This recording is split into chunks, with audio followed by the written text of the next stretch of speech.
Well, I'd like to call this meeting to order. First order of business, I'd like to ask Mike Cameron if he would open us up with a word of prayer. Thank you. Let's bow. Heavenly Father, we come to worship and praise you for all you do for us. We thank you for all the ag people that are here. We ask you to bless this year's harvest and bounty. We ask for protection for our farmers and all those ranchers and everyone who's involved in agriculture. Lead us today and guide us, give us wisdom to make great decisions. In Jesus' name, amen. Amen. Well, thank you. And so glad many members, I know we got a lot of conflicts this morning, and I appreciate the patience and attendance of the committee. Representative Stinson, I'm glad to see you here. Hope you're doing okay and hearing our thoughts. And also, keep Tyler Paul Smith and his wife in your prayers as well. She is having a baby that's coming a little bit early, but I think all is well. So keep them in your prayers. So glad to have Courtney George sitting here next to me this morning, filling in, and Vanna, and so we'll get right into business. I've asked our Commissioner of Agriculture, Tyler, to be here this morning. I guarantee y'all he is the absolutely best Commissioner of Agriculture in the country, and I just really appreciate the great job and the energy and the work he's putting into that department. And this committee is Agriculture and Consumer Affairs, and the biggest part of his job is consumer affairs. I think that's a large part of that responsibility at that department is dealing directly with consumers. And so, Commissioner, you want to go to the podium? Thank you for being here. Thank you, Mr. Chairman. Glad to be here. Thank you for just giving us an opportunity to give y'all an overview of what's going on. I got a little slideshow we're going to throw up on the screen. First, just want to say this is my first visit to the House Ag Committee this year, so it's good to be back. I know our team was with you last week talking about HPAI, and I'm going to hit on that very briefly. But welcome back to everybody. Good to have y'all back. To the new members of the House Ag Committee, congratulations. The Ag Committees are the funnest committee in the General Assembly, so I think you will see that this year, and I think do a lot of great work. And we appreciate your leadership in helping our state's number one industry and the work that we do together to ensure the department is successful in helping our number one industry be successful. I'm going to, Mr. Chairman, you asked to kind of give an update on what's been going on and where we are, but I'm going to start really quick, for those of you that may be new and don't know much about the department. And for those of you that have been here a while, I think it's still important to kind of just hit on just a quick, brief overview. So at the Department of Agriculture, we have over 22 different divisions. That's everything from food safety to laboratories to our communications division, our marketing division, on and so forth. We issue over 70 different licenses as an agency. That's everything from a feed license, to a metrology license, those that weigh things. We do the gas pumps and those type of things, as many of you know. We issue over 85,000 licenses last year as a department to entities all over the state.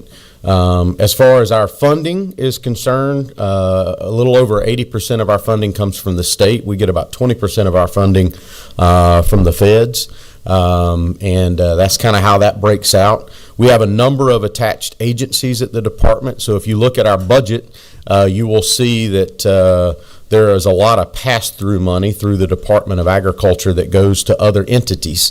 And so some of those entities are things like the Poultry Lab in Gainesville, the Soil and Water Commission, the Vet Diagnostic Labs. Those are just examples of entities that are part of our agency and that we send them funds every year. Just kind of brief on some of our divisions. As many of you know, farmers markets is part of what we do. I think most of you know I elevated the farmers markets to its own division. So it's its own division within the Department of Agriculture now, which I think that's important because of the focus that we need on that. Last year, the General Assembly, you appropriated us money to revamp our master plan. We are in the process of doing that. Hopefully before session is over with, my goal would be to present you that master plan for our farmers markets, primarily the Atlanta market and the produce terminal there in Atlanta. I want to thank you for the funding the General Assembly has provided us to invest in that market, specifically in Atlanta. And there's more of that in the governor's budget this time around, and would appreciate your support of that as well as we invest in the infrastructure needed for us to do our job out there. Our marketing division's been very busy too. We announced this past year, and for those of you that haven't heard, we're opening the first Georgia-grown store on Jekyll Island. It's a partnership between the department and the Jekyll Island Authority. We're really looking forward to this opportunity to put Georgia-grown products in the hands of consumers, and this is a phenomenal opportunity for us to do that. We're putting in a new innovation center in Albany. This is the second innovation center. Our first one was in Metter, and we look forward to continuing to help businesses incubate. In our labs, we tested over 40,000 different samples. Our plant protection team continues to work on the yellow-legged hornet, eradicating over 50 nests over the last 2 years, winning the National President's Award. Our work with DNR and our soil and water conservation partners through our feral hog task force has been successful, that we're expanding our pilot program to other areas of the state. And this past year, y'all helped us celebrate 150 years of the Georgia Department of Agriculture, the nation's first. So I said a lot really quick, I know, but we've been doing a lot, and that's just a very quick highlight of things that we've been working on, and without getting into specifics like the work that we've done on mental health and working with our other partners specifically related to rural Georgia and our farm families across the state. So there's a lot that we do, and we're really proud of the work that we do at the department, and thank you for your help, because your help helps us make that happen. So kind of getting into some things that we've been dealing with lately. I know y'all got a brief update on avian influenza last week, just kind of as a follow-up to that. This is the first detection in a commercial flock in Georgia. Over 35 states have already dealt with that across the country. This is the first time we've dealt with it in Georgia. This is the fifth and sixth detection of AI in our state. Matter of fact, we've had 3 detections in backyard flocks. We've had 1 detection in a commercial duck flock. This is the first detections of AI in a commercial poultry, and that's significant. Poultry makes up a little over a third of our state agricultural economy. It is big business in our state. It is a big part of our success as a state, and the reason we need to ensure that we address this as quickly as possible, which is exactly what we did. We were informed of this on late Thursday afternoon, evening on January 16th. We immediately activated our emergency operations center. We immediately got staff en route. And in less than 12 hours, we had a whole team of department employees, industry partners, and others on site. And we utilized our law enforcement division to shut the roads down. You didn't get in and you didn't get out. You didn't get in unless your name was on a list, and you didn't get out unless you verified you had been decontaminated appropriately to ensure that no spread of the virus made it in or out of that particular area. Biosecurity is paramount in these situations, and it's important that we do that.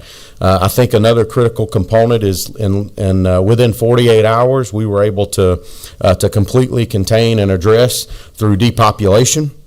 And we quarantined all the farms in the surrounding area in less than 12 hours. And our team began testing the control area, and within 24 hours, we had completed all the testing of every farm in that control area, which is 6.2 miles or 10 kilometers, which was over 100 farms that our team working with the poultry lab and others had tested.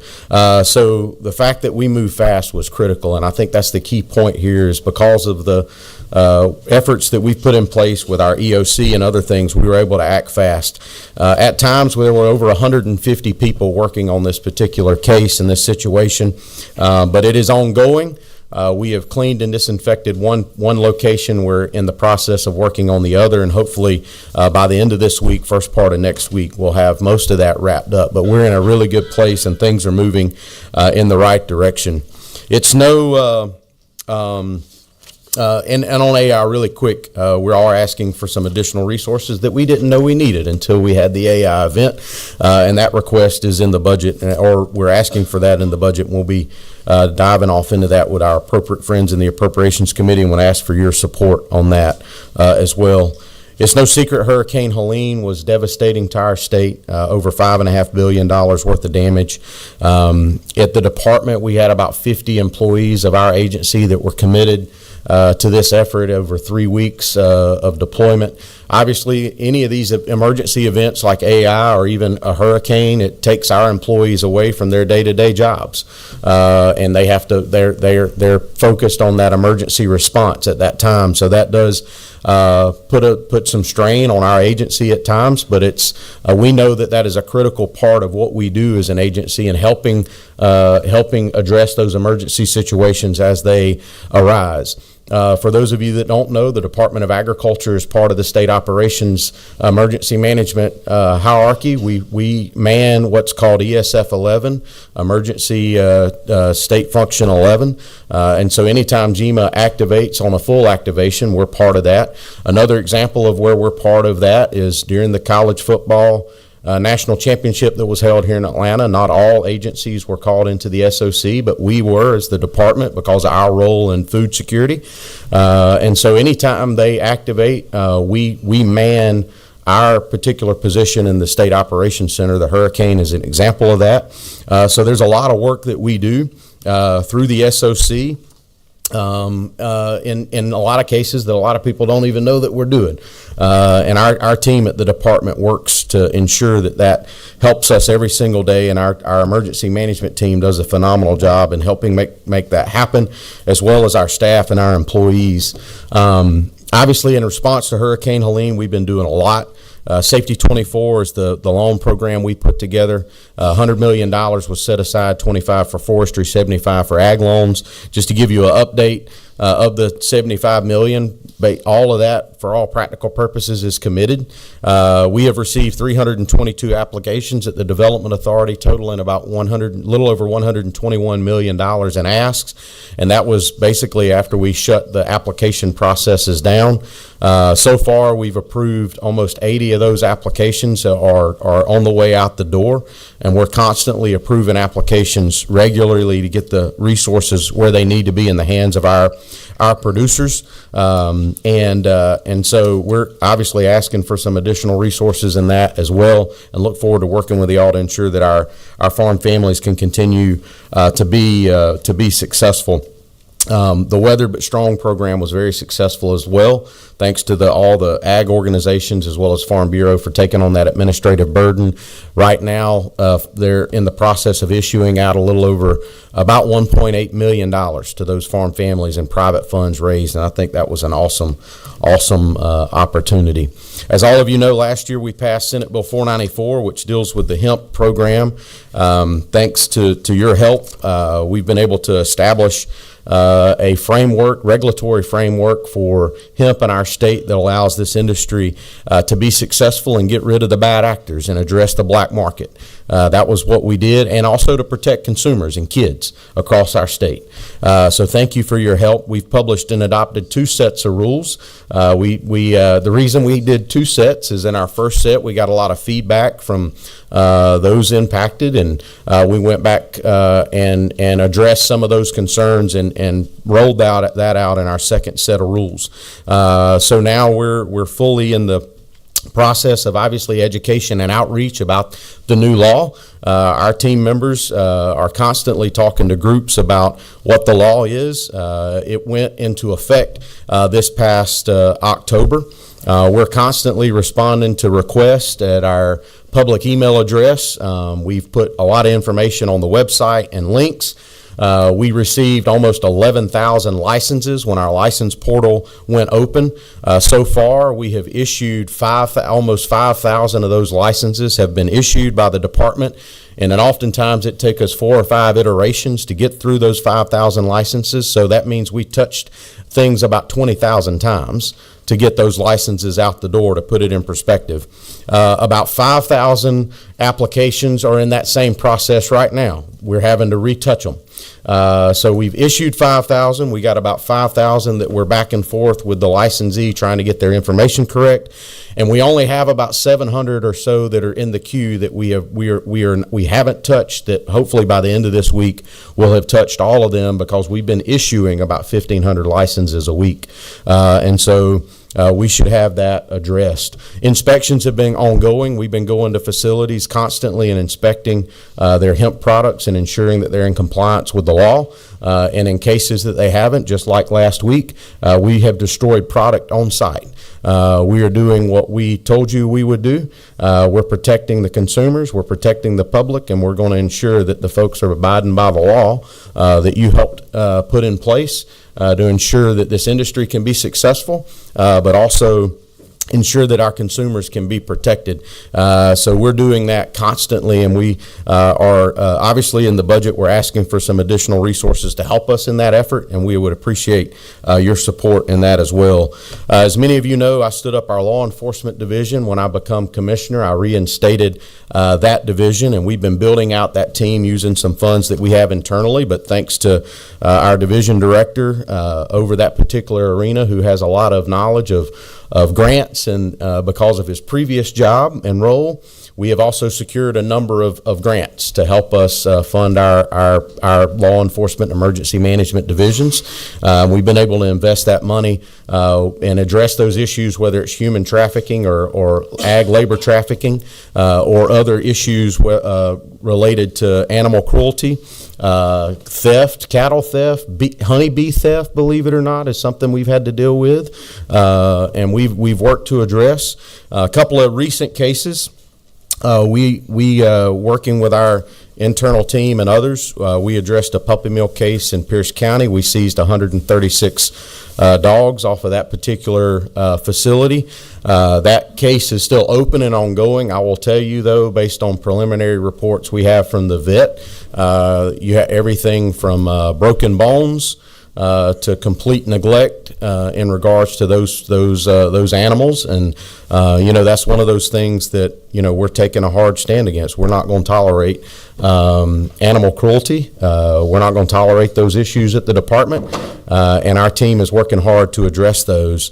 Another case that we worked come to us from the state of Arkansas. Their Department of Ag Law Enforcement Division reached out and asked us to assist after they tracked a horse theft ring back to the state of Georgia. It was a multi-state ring between Arkansas, Georgia, and South Carolina. It was very sophisticated. They were using deception, significant deceptions, and through financial transactions and how they were stealing the horses. Long story short, we found the perpetrators and the horses here in the state of Georgia, and we turned them back over to the Arkansas Department of Agriculture for their prosecution. So we were able to address that. Our law enforcement team helped them solve that case and address that and ensure that those victims got what they needed. I've told you all about these 2 cases. Representative Meeks, I don't know why, but Pierce County seems to be hot on these slides. But as many of you know, last year, about this time last year, There was a facility that was under the cover of a fish food processing facility. Our team, working with the Pierce County Sheriff's Office, worked that jointly. It was after about a month-long investigation. We oversee food processing facilities. This facility did not have a license from us, so we knew something was fishy too, no pun intended. And so we ended up obtaining search warrants and went into the facility and seized over $22 million worth of marijuana in an indoor marijuana grow. The key here, though, is the three people there were four people on site. All four were Chinese nationals. One of the four was an illegal. Three of the four had papers. And there was a fifth person involved that actually owned the land who was a Chinese national. They skipped country and went back to China before we could get our hands on them. But four of the five have been arrested, and they're currently awaiting their processes, and we've been coordinating with the Sheriff's Office as well as our federal partners, DEA and others, on that case. All of you, I hope, know about the methamphetamine case at the Atlanta State Farmers Market. We seized almost 2,600 pounds of methamphetamine and a shipment of celery that came to us directly from Mexico. Across the border, straight to the Atlanta State Farmers Market at the produce terminal here, working with our federal partners and others via a tip. Our law enforcement team partnered with them and worked this case, and we were able to address that and seize it. And then I condemned the entire load of celery because, believe it or not, that celery was bound for the grocery store seal, even after they took the drugs out of it. And we found drug residue in some of the containers that the drugs weren't even in that was bound for the grocery store at all as well. And so for me, that's a concern. That's a food safety issue. Not only are they undercutting farmers because the Mexican cartel, they don't care what they get for their product that they're selling. They use agriculture as a way to wash their money. So they undercut our producers in America and in Georgia by selling product below market rate. The other thing that they do is they can contaminate that product. And if it ends up on a grocery store shelf, that's a problem. And if that's fentanyl and a young kid touches that, we got a significant issue on our hands, and that's the reason our law enforcement and our team at the market is stepping up our efforts. One other one I'll brief you on really quick. I didn't know I was going to be able to talk about this one because it is so recent, but we had some developments overnight that have given me the opportunity to brief you a little bit. We had a facility in our state that was broken into. All the hemp oil and CBD oil that was in that facility was stolen. We have three suspects. One of the suspects last night was arrested in Texas. So we have two of our law enforcement officers are on their way to Texas as we speak to go interview that particular suspect. Obviously, we hope to get the other suspects in custody very soon, but that particular case is ongoing. It is an ongoing investigation, but it is a significantly concerning issue because we have product that was stolen that we are trying to find now. And that causes us a significant concern. But thanks to your help, we're able to address those issues, and we're working to address that one right now. So we have team members on their way to Texas to work on that particular case.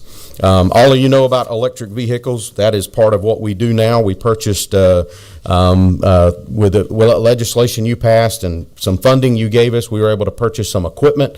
This past year, we purchased it in May, but we didn't receive it till December. So it's kind of put us a little behind in getting things going.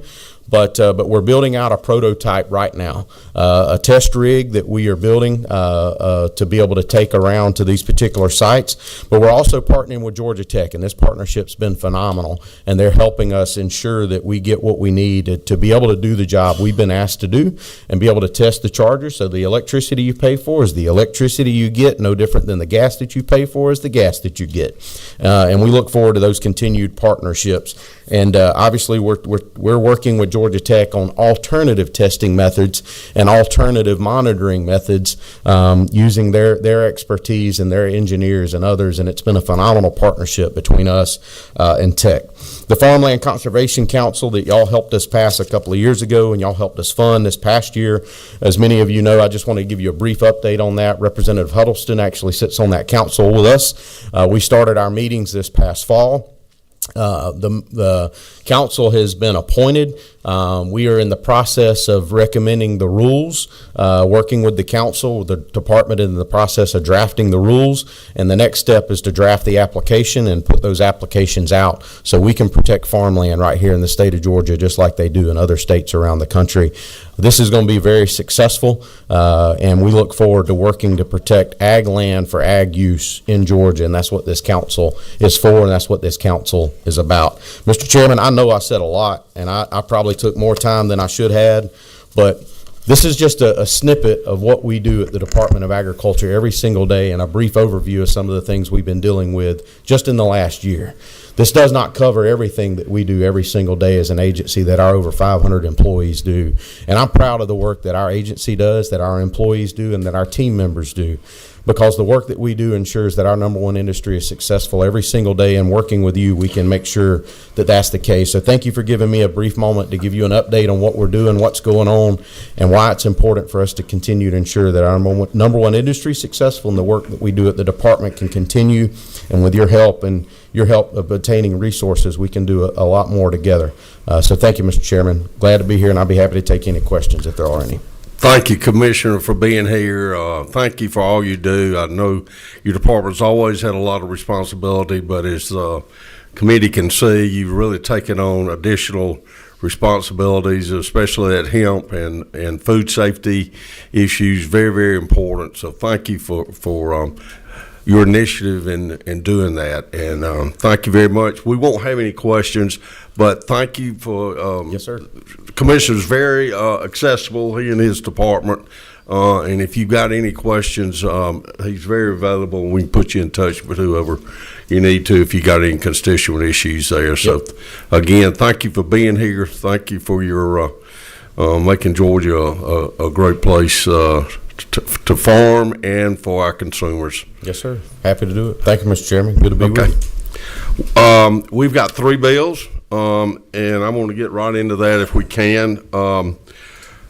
Chairman Cooper has got HB 91. If you want to come to the table, Chairman, and present. Chairman, we got some new members on this committee, some new legislators, and I'll tell you, Chairman Cooper's been around this building for over 25 years and is a wealth of information and a wealth of energy. One of the hardest working, knowledgeable members on and if you don't know Chairman Cooper, I hope you new people will get to know her. She's not shy about sharing what she thinks and where things ought to be. And I got a question for you. Is this your first time presenting a bill in the Agricultural Committee? Yes, it is, Mr. Chairman. Well, this committee is very privileged to have you over here. I've never presented a bill in your committee either in my 15 years, thank goodness. So I hope this committee is friendly to you this morning. Well, I'll try to be as kind as you have been to me about saying such nice things about you. It's taken me 29 years to get here. Now, I will tell you that I spent 5 years on the committee that traveled Georgia, our rural areas, learning about the needs in rural Georgia, and it was a great experience. I saw a lot of our state, and I learned a lot about what is needed, not only in medical issues, but when it comes to veterinarians. And this is a vet bill, so I bring to you the substitute to House Bill 91. Just like in medicine, well, first of all, to say, pets have basically become family members to many of us, and we want them to live as long as they can to be with our family, and we want them to be able to receive specialized care when they need it, just like in medicine. And just like in medicine, we have a major shortage of board-certified specialists.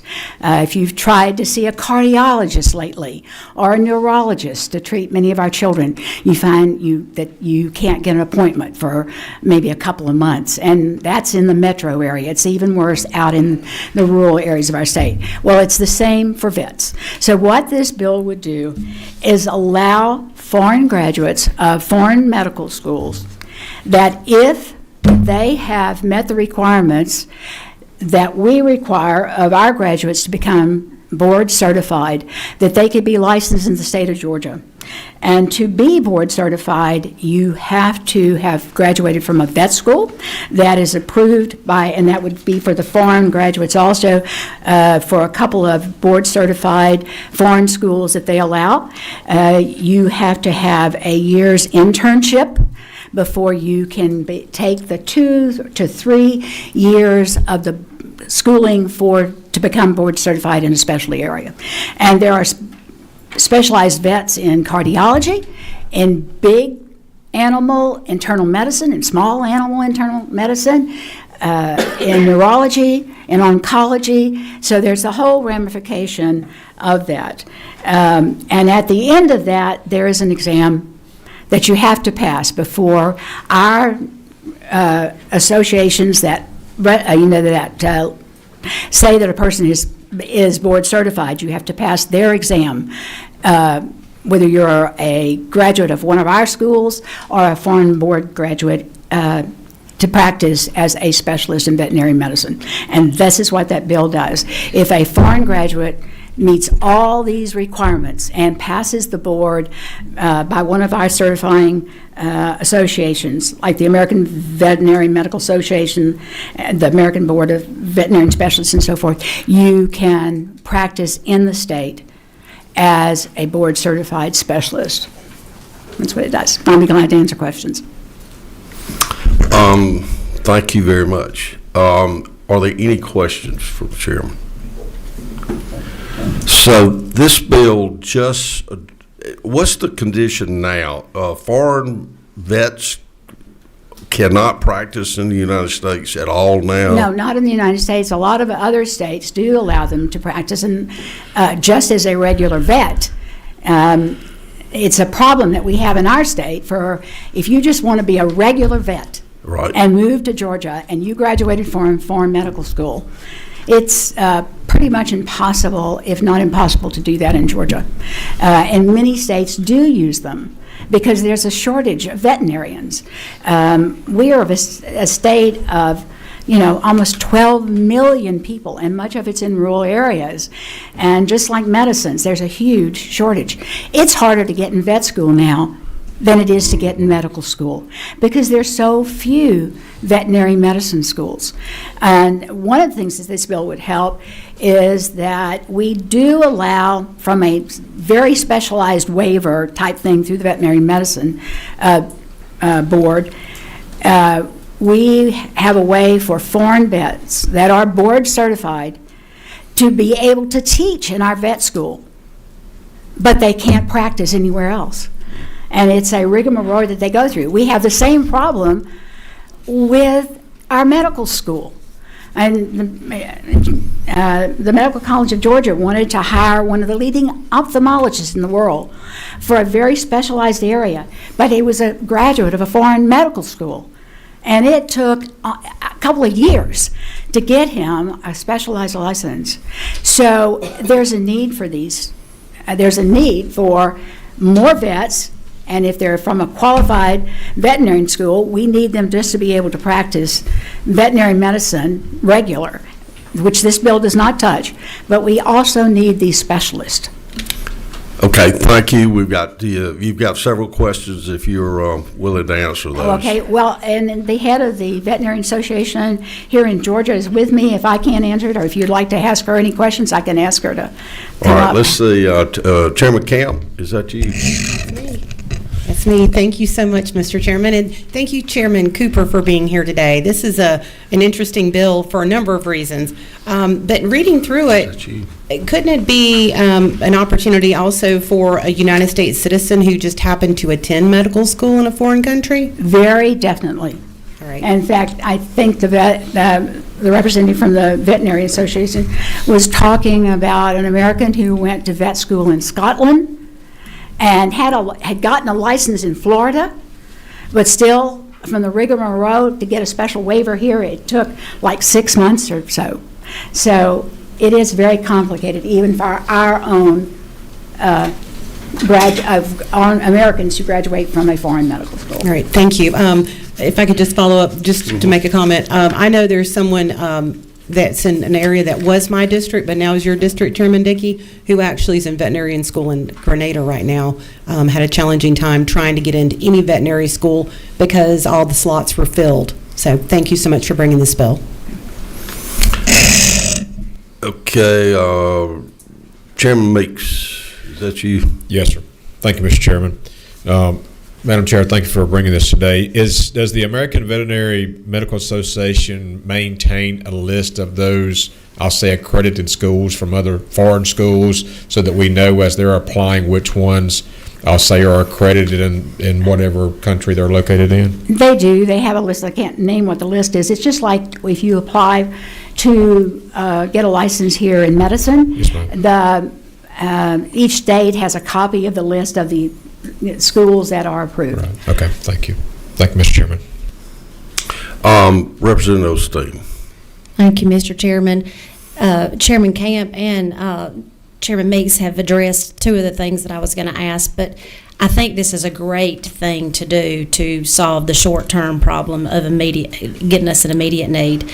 I'm just curious, what are we doing to expound the education system, and you might not know the answer to this, so that we can get more of our students that want to be veterinarians, to Chairman Camp's point. And my daughter-in-law was one of those who wanted to be a veterinarian at UGA. She had an animal science degree, had a 3.7, worked for the veterinary department for 2 or 3 years and never could get in.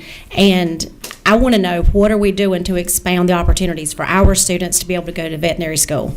Well, I haven't heard of any in Georgia. I think that would be a good thing. We have one vet school. We've now added several medical schools in our state, and there's going to be a new one up 2026. in Athens, and we only had one dental school, and it was very competitive to get in it. Now we're going to have a new one.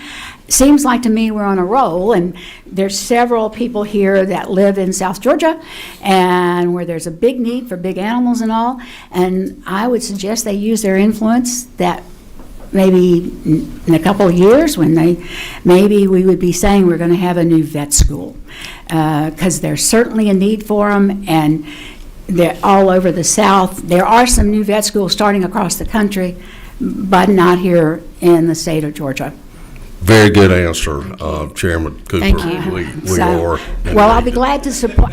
I'll be glad to support that. I mean, humans first and human medicines is a passion with me, but I'm a pet owner, and my corgis, and they're pretty important to me. And I will say I have had a corgi that had a neurological problem, and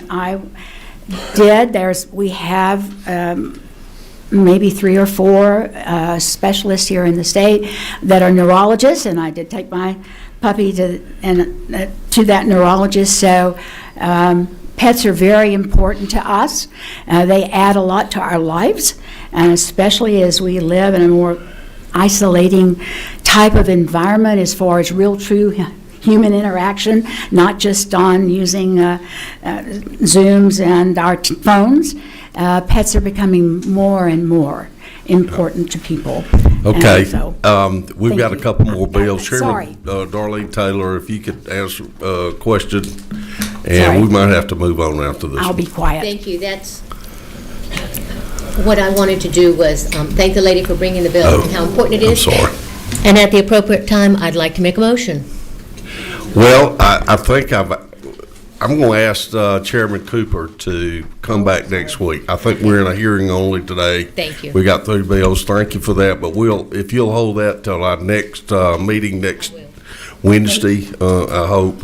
Can you come back next week? Sure. Is it an Okay. 8 o'clock meeting? Okay. If anybody's got any other questions, the chairman is very available on the House floor if you can keep up with her walking around. So thank you very much for being here. Thank you to the committee for hearing it. Next, I want Chairman Petrie to come and present his HB 117. And I think we've got a couple of people signed up to speak to this bill behind you as well. Thank you, Mr. Chairman. Good morning. Morning to you and all the members here. Chairman, bring you today House Bill 117. And with your permission, I'm going to try to be as brief as I can, but what I want to do is begin by kind of framing the problem and telling you some things that I doubt most of your members are aware of. So as most of you here know, I represent the Georgia coast. Chatham and Bryan counties on the coast. And I grew up there my whole life, obviously very involved with seafood. Americans love seafood. We eat a lot of seafood. 80% of that seafood is imported, you may not know. And of course, I'm going to focus most of my comments today on shrimp first to just frame the issue, and then I'll talk about the bill. Shrimp is the big eye. The average American eats over 4 pounds of shrimp a year. That's a lot of shrimp. 94% of that shrimp consumed in the U.S. is imported. 94%. Now, we have one of the safest, the cleanest, and the best fisheries in the world right here in America, but 94% of our shrimp is imported. Where is it coming from? Primarily India, number one, China, Ecuador, Vietnam, Thailand, and Indonesia. If y'all have eaten shrimp in the last week or so on one of these nights after session, more than likely it's from India or China. Well, here's what consumers need to know about that product. That shrimp is overwhelmingly pond-raised and man-made, shallow-dug ponds. It is government subsidized, okay? So there's not a level playing field with American fishermen. It's government subsidized. Think of China and government control. And the most important thing I'm here to talk to you about today, and what really matters on this bill, is this. Those countries do not adhere to our domestic health standards, period. So the FDA, meanwhile, which is responsible for testing those imports, tests, and I hope y'all will write this down, 0.7% of foreign shrimp is tested. 0.7% of foreign shrimp is tested by the FDA. And meanwhile, by the way, I need to tell you, let me find this note here. The FDA achieves that inspection rate is less than 5% of congressionally mandated inspections on foreign food facilities. So they're failing by their own admission. Now, why do we care about where these shrimp are coming from? Well, because antibiotics and other drugs are often found in these shrimp, particularly from two countries. India, our number one importer, and Vietnam are the most prevalent for antibiotics. So why do these shrimp have antibiotics and other drugs in them for infection? Well, because of intensive farming. These shrimp are farmed. They're not wild caught like I spent my whole life doing on the Georgia coast. They don't even live in the ocean, folks. They're pond raised. They're packed into these ponds, swimming in their own feces. And so guess what happens? They get diseases. So they treat them with antibiotics and other drugs to halt the diseases. Now, I'm getting to a point here. I need to also tell you there's pesticides and antifungals that are discovered in those shrimp. And I told you about all of that's health related. I do need to mention another thing to you that's really unrelated, but I think you should know this, particularly if you'll Google this. And there's a great report on shrimp, if you ever want to learn more, that was done by Consumer Reports that all of us, I think, respect on shrimp. You can Google that. A lot of good data there. But some of these countries, particularly Thailand, have famously been found to be using human trafficked labor for their shrimp farming. That's an aside. So at any rate, in spite of dramatically lower, as I just described, so that 0.7% inspection is dramatically lower than domestic products. Okay, we do a pretty good job of inspecting domestic food facilities. It's dramatically lower. In spite of that, they have dramatically higher failure rates. So, just last year, okay, the FDA refused 81 shipments, massive quantities of shrimp due to antibiotics. Just last year, 81 lines from overseas. Now remember, that's them inspecting 0.7% of the shrimp coming in. How much you reckon made it that wasn't caught? So, the last thing I'm going to tell you, and then I'm going to talk about the bill, is this. Some facilities, you'd probably be interested to learn, have never been inspected. We have foreign food processing plants that import to the United States, particularly in China, that do not allow the FDA to do inspections and have never, capital never, have ever been inspected by the FDA. But they're still importing millions of tons of shrimp to the country every year. So those are the things that I think consumers have a right to know, okay? And then consumers can make their own decision about what they choose to buy. So now, having told you that, let's talk about the bill. So if you'll look online, obviously, first of all, we're at this point, in this iteration of this measure, we're talking about all seafood. And I just explained how overwhelmingly that is shrimp. But 80% of seafood in the aggregate is imported. 94%, as I said, of shrimp, the big product, is imported. But here's what this bill is asking to do. In light of all that I just described, very simple in lines 14 through 16. On that menu, in a food service establishment, be transparent and let the people know where their food is coming from. If your shrimp is from India, you may be interested to know that now in light of what I just told you. Our biggest issue with antibiotics is India and Vietnam. It seems to me that a parent might want to know that when they're feeding their family in a restaurant. We have federal law, we have the COOL Act that requires country of origin in groceries, as the chairman knows well. But we don't have any such protection in food services because they're regulated on a state basis, right? And so we haven't done that yet. We should. The people should know where their food is coming from, and especially with the product, seafood is the most significant risk related to health when you think about a food product. And so, at least in that subset, people should know where their food is coming from. And so what this bill will very simply do is require conspicuously in that food service establishment.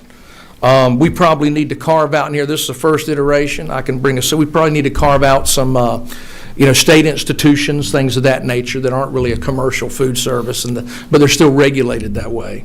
There's tweaks we can do there. But at the end of the day, I think you understand what I'm trying to do is create transparency. We're talking about nationally right now, Make America Healthy Again. It seems to be the perfect time to be addressing a bill like this. You can't really become healthy if you don't know what you're eating. And I think the people have a right to know. Even on the Georgia coast, I'm going to sadly tell you something. My family have been on the Georgia coast since the Revolution, and I'm going to tell you something, it breaks my heart.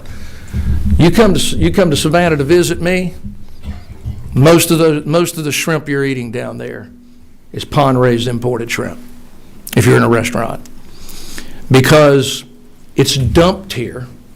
It is dumped here intentionally by foreign countries to drive down the cost and to destroy the American fishery. Our shrimping fleet is 10% of what it was. 10%. Less than 5% of American shrimp is domestic. And we have any of y'all ever eaten Georgia wild shrimp? If you have, please raise your hand. You'll never eat a better anything in your life. That's better than a ribeye steak, man. And everybody knows that. But this is the issue. The issue is now listen, consumers have a right to make their own decisions. It's not my job to tell people what to eat. I believe it is my job to let people know what they're eating. And that's what this bill is all about. My friends, I'm working closely with the Restaurant Association. They're lovely people. I understand their concerns. I'm a lifelong businessman and an entrepreneur. I don't want to put a burden on industry. But I will tell you, the pushback is about, well, it's going to be too expensive to put this on menus. I don't know that I buy that. Most of the menus I see today, I get aggravated because I have to use this to figure out what it is. So I don't know that I buy that argument, but I do respect them and I appreciate them and I appreciate that industry. Many of my close friends have restaurants. So I appreciate their concerns. I want to hear them and I've talked to them and I want to help them to compromise to make this appropriate. But I think people have a right to know what they're eating. That's what this bill's all about, Mr. Chairman. I hope that explains my concern. Thank you. You do have a couple of questions. I've got a question first. Who will enforce this? if this bill were to pass? Public health through the environmental health specialists that work under public health inspect restaurants in this state. So what I would imagine is if this became law, it would go into rules and regs under public health regulation of food service facilities. When they inspect a restaurant, they would look, while they're in there, they would look at a menu. It says the shrimp is from India. They would go into that freezer and discover that, yes, it's from India. Now, here's the bigger challenge, and you see this all over the country. Again, if you Google, you can learn so much. You can look up a recent study that was done in Galveston, Texas. Most of the restaurants there in Galveston, again, another coastal town, were suggesting they were serving domestic shrimp. They were not. It was tested. And so if a restaurant says this is Georgia wild shrimp or this is domestic shrimp, doesn't matter. You shouldn't see a label from India in the freezer. So that's what's going to happen as you build this out. If we change the law, that department of public health will have to have a rule change in their standards for food service establishments. Okay. Thank you for that answer. Representative Cameron. Thank you, Mr. Chairman. Thank you for your testimony, Mr. Chairman. Just hearing the inspection rates you're talking about, do you have any national security concerns that one of these countries, not that China would do it, would intentionally contaminate Yeah, my friend, I think that's a great point. I don't know that. I haven't contemplated that. But who knows that today with our relationship with again, a communist regime that really is dictating whether we can even inspect food that is being imported to the American people. Haven't thought about that, but a great point, I believe. Representative Lewis Ward. Thank you, Mr. Chairman. Just to help me for my understanding. Yes, ma'am. So I would think that restaurants are not obligated to only purchasing their shrimp from one country. They have the option. Correct. So if they change every 6 months or month to month, would that mean that they would have to update their menus? Well, yes, ma'am. Yes, Representative. Thank you for the good question. This measure, as written currently, this bill would require country of origin. So, yeah, so if you were serving shrimp from India this week, and then it was from Vietnam next week, yeah, that menu would note Vietnam or India or China. And so, yes, as currently written, that is correct. Okay. Representative Donahue, what number are you, 16? 16. Thank you, Chairman. Thank you for bringing a bill that's one paragraph, something that's simple and basically gets to the point. Is it not true that more than 90% of all shrimp eaten in America is imported, as you said, from India, 40.8%, Ecuador, 27.8%, Indonesia, 16.9%, Vietnam, 6.6%. And our industry has slowly started to disappear. Families have gone out of the business. And because of this, thank you for bringing the bill. And in restaurants, they change their menus weekly sometimes with the prices that are going up. Correct. They can buy this much cheaper without going through all the testing that our normal shrimp from Georgia comes from. Thank you again. I appreciate it, and I'll expect this year about 4 or 5 pounds of that good shrimp you have. Thank you. Let's see, who else? Representative Ford? Huh? Are you 16? No. 17. When we were talking about this, I was just thinking about, so are there issues with overfishing on the Georgia coast? Absolutely not. I mean, would there be if we started limiting and started restricting this more and testing it? And would there be issues with overfishing?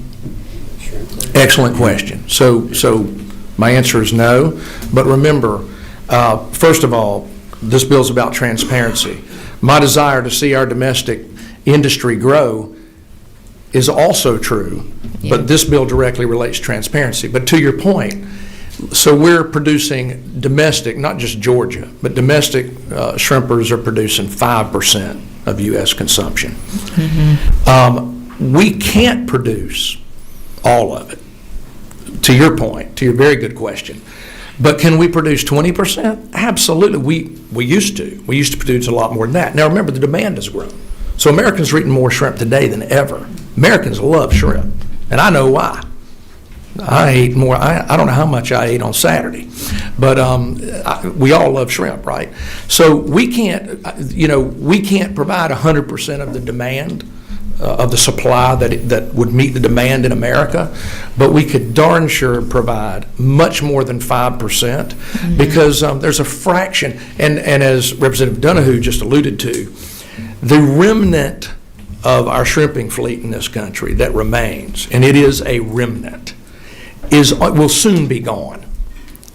It's almost gone. And here's the problem with that, and this is something that'll resonate with my good friend here, the chairman. When you lose all of that knowledge and that history and that experience of generations of fishermen, and the shrimp boats are all gone because there's no demand, they're gone. Yeah. And so when you do have a supply disruption, or you do have a country like China that stops it, you don't have the ability to shrimp because you've lost it. And so we're almost to that point where we've like I say, it's 10% of what it was in this country. That's a shame. We're aware. Okay, Same, we're going. very similar to farming. Okay, we're going to take one more question, then we'll go hear from the Restaurant Association. Thank you. Chairman Camp. Thank you so much, Chairman Petrie, for bringing this. And I do love Georgia caught shrimp. I'm going to be really honest with you. They're delicious.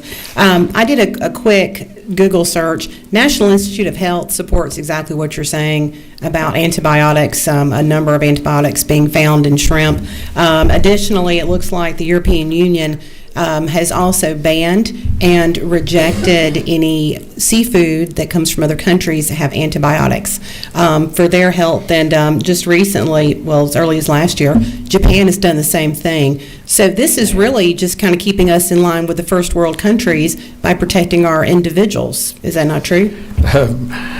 Chairman Camp, that is a well-made point. I didn't have time to get to everything. Absolutely. The European Union is sending shrimp back. Japan is sending shrimp back because of these same issues that I raised. Yes, ma'am. It's being noticed across the Okay, globe. thank you, Chairman Petrie. I appreciate you bringing this bill. If any members got any questions, him, they can find him. I want to ask Stephanie Fisher of the Restaurant Association. I know we're at 9. Other members got this is hearing only, but we'll be back next week. So wanted to hear from everybody. Ms. Fisher, if you would tell us a little bit about your opinion on this bill. Well, good morning, everybody. Thank you, Chairman Dickey and committee. My name is Stephanie Fisher. I'm the president and CEO of the Georgia Restaurant Association. We represent over 24,000 restaurants here in the great state of Georgia. Before I get started, I also want to just thank Chairman Petrie for his willingness to work with us on this bill. So I want to say that. And as we support Chairman Petrie's push for transparency, we do have some concerns over the implementation of the bill as it's written right now. So, as we all know, we just heard 90% of our seafood, 80 to 90% of our seafood is imported. If we are expecting restaurants to list country of origin on their menu for every menu item, they possibly could be changing their menu every week, every 2 weeks, every month, depending on the amount of seafood that you have on your menu. Country of origin can change week by week, day by day, actually. So for us, it's the mandate to list this on the menu, and then the cost it would be a burden on our restaurants. Some restaurants, yes, they print their menu in the back and they can, quickly change it. But a lot of our restaurants spend money on professionally designing their menus, getting them printed, and from a couple $100 every time you print your menus, if you do that once a month, twice a month, that is actually that's a big burden on our restaurants. Our profit margins, as it stands right now, just with everybody, is somewhere from 3 to 7%. So this is just an added cost. For our larger chains, this probably won't be such an issue because they have buying power. They, purchase seafood, they know where it's coming from, and they've got that time period. I Googled also, we have approximately 60 to 70% of our restaurants here in the state of Georgia are independents. So that means they are small independents. They could have anything from, 1 to 2 restaurants up to, 17, whatever it is. But, if you're having to change your menu every week, small independents, it's a burden. And so I just, that's our biggest issue with this. I think we can definitely work with Chairman Petrie to figure something else that works for everybody. Again, we are all for transparencies. We want to make sure that bad actors are held accountable, but we just would like to see just a little change. Thank you for that. I see one question from Representative Willis. Good morning. Thank you, Mr. Chairman. About what percentage of menus in these, I know that a lot of, you said 60 to 70% of our restaurants are independently owned, but it seems to me that most of the menus, because I have senior parents who hate them, are digital.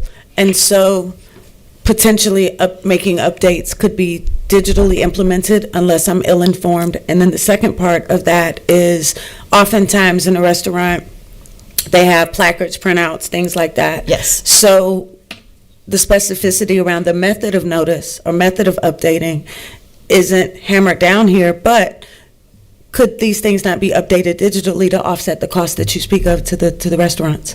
Yes, it depends ultimately on what we end up doing. So, and I will tell you, there was a new study that just came out that said people hate QR codes. So, just putting it out there. So, but no, we definitely there's other avenues to inform our guests of what they're eating. Definitely.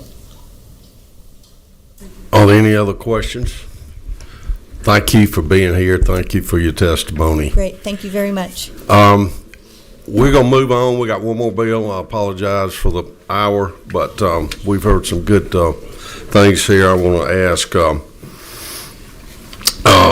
Representative Ridley to come present HB 163. We've got another food product to discuss here this morning. We got the Ridley brothers here, a double team. This is, hold on, folks. The mic's yours. Thank you, Mr. Chairman. We figured if one's good, two's better, so we're here today, and much like Chairman Petrie's bill, ours just is about labeling in restaurants, and ours is not focused on seafood, but cell-cultured meat made in a lab. This isn't imported. This stuff's made here in the United States, but it's made in a lab where they're cloning cells. We just want transparency when people are eating that or consuming it, that they know what they're getting. It's already required to be labeled in grocery stores, much like seafood. We're just asking for restaurants to label it as well.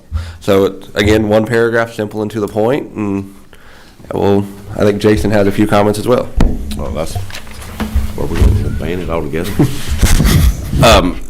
If you're not familiar with lab-grown meat, it's a heck of a process.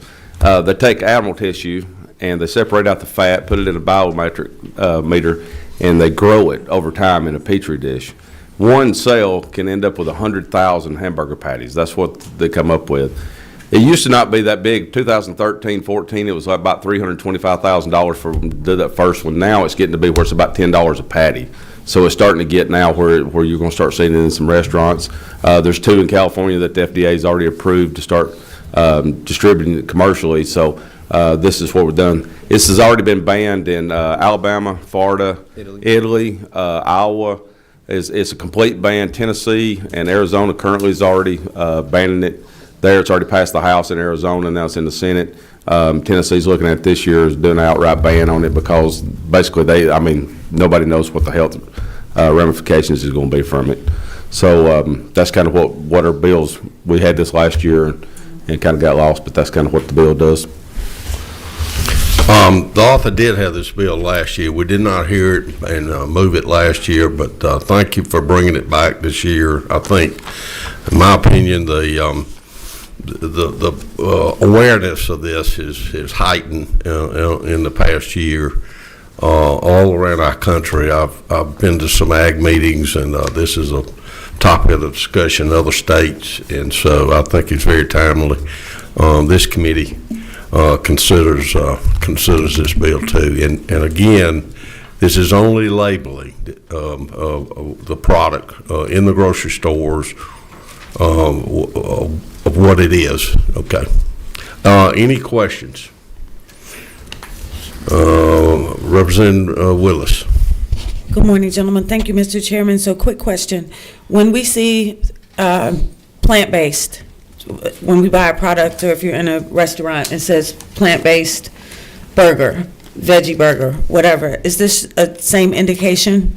Would it say, if I'm in a restaurant, then would it say, what is this, cell cultured meat, yes. It would label say that it's cell cultured. That's not very appetizing, but it would say cell cultured meat, yes, ma'am, patty as an item, so it's noticed in the same form on the menu.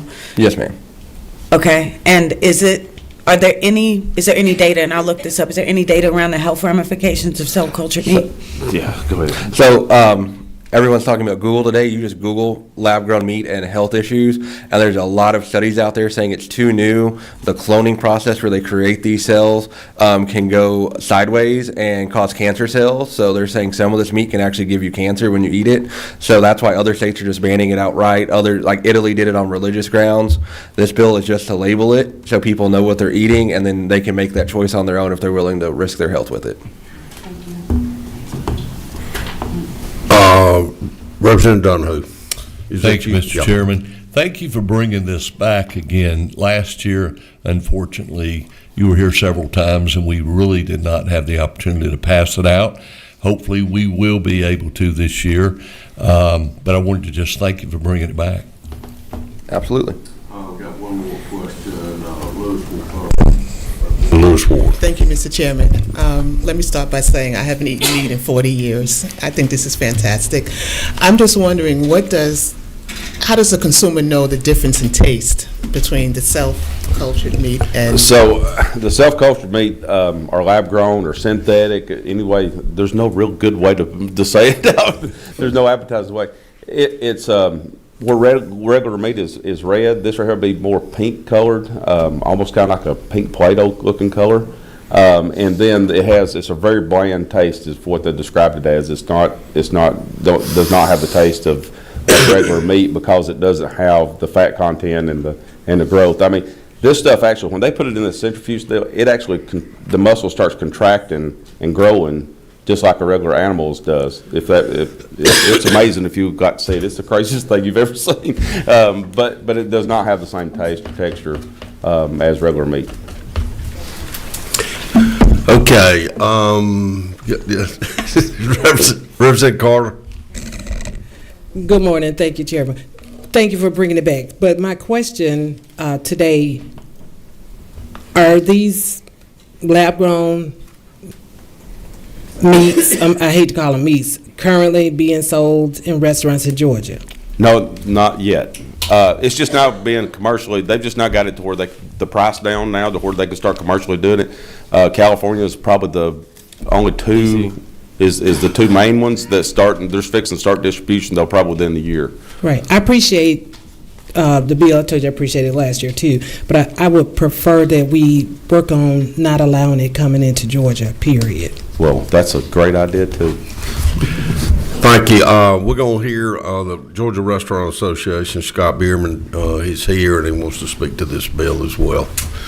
Scott, you got the podium. Thank you so much, Chairman. Yeah, we had two menu labeling bills, so Stephanie and I figured we'd just split them up. We'll both come up and talk to you guys today. Again, we saw this bill last year, so my comments will be very similar. On the cell-grown meat portion, we are in complete alignment with the bill. When we bring it up to our members, everybody thinks it's weird. Nobody wants to eat a cell-grown ribeye. I don't want to do that. And we don't have anybody in the state of Georgia who sells those now. We have 2 restaurants nationwide that sell these, one in California, one in Washington, D.C., and on their menus, it's not even a full-time thing. It's like a special menu day you go by. So we know, again, that's not a big issue. Our only concern with the bill is the inclusion of plant-based meat alternatives in this and the labeling requirement on those. Those are so widely available now. You go to any restaurant, you see an Impossible Burger, a veggie burger on there. Restaurants aren't trying to trick folks into eating vegetables. They want to put it out bright and center so we can get folks who are vegetarian or vegan to come into sports bars, barbecue places, and know they have an option as well. So, we'd hate to see that in there where it's a potential health code violation where you get a knock on your health code score because you didn't label it the way the health inspector thought you should label it. But on the cell-grown side, we're with you. We're on that. Just we'd ask the committee to consider pulling out that portion on the plant-based alternatives. Any questions from Mr. Bierman? Okay, thank you very much. Thank you all so much. I think that concludes our business today. Representative Ford, would you, you got a little announcement I think you wanted to make? Yes, I do. On behalf of the Georgia Agribusiness Council, myself and Representative Howard are on the board. We would like to let everybody know there is a reception today starting at 5 o'clock at the Freight Depot in the Blue Room. And tomorrow there is the legislative breakfast that starts doors open at 7:15. So I know that Will and Jake would love to see y'all there, and we would too. Okay, that concludes our business. Thank y'all, the Ridley brothers, for being here with that bill, and meeting adjourned.